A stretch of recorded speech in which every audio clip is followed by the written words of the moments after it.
Bob. In just a minute, I'm going to get the chance to design my own piece of jewelry. But before we do that, let's go to the newsroom and Bonnie Anderson for a first look at headlines. Bonnie?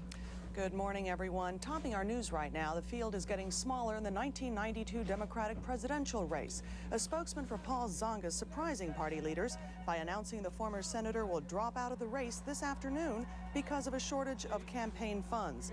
That leaves Bill Clinton and Gerri Brown in the running. We'll have more on this breaking news story at noon. The tabloids in London are taking credit for breaking the story, but now Buckingham Palace is confirming the news. Fergie and Andrew will split. In a formal statement today, Palace lawyers announced that the Duke and Duchess of York are discussing a formal separation after less than 6 years of marriage. The Queen has expressed her hopes that the media will spare the couple and their children any intrusion. In other news, the baby lollipops trial has turned into a horrifying show and tell as witnesses take the stand to describe the abuse that killed 3-year-old Lazaro Figueroa. Among the evidence, a baseball bat and a frying pan allegedly used to beat the boy. And although Cardona has yet to take the stand, the jury did hear her on tape telling police her son died after falling off the bed. The defense has begun its case in the beating trial of Rodney King, the first witness to take the stand, suggesting the 4 Los Angeles officers accused of beating King last year were scared of him. A paramedic also testified that King was combative and spit blood at people in the ambulance with him.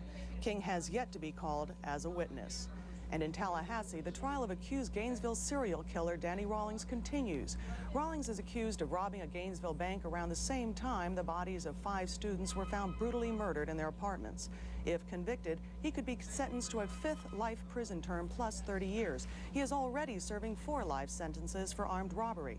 The murder trials are not expected to begin for another 2 years. And finally, snow is falling in New York.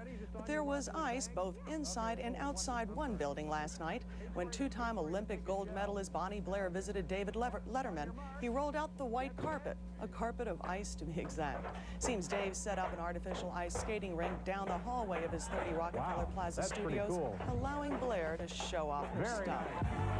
And that's a quick look at the morning headlines. We'll have more in just 1/2 hour. Until then, back to Gerri and more live at 11.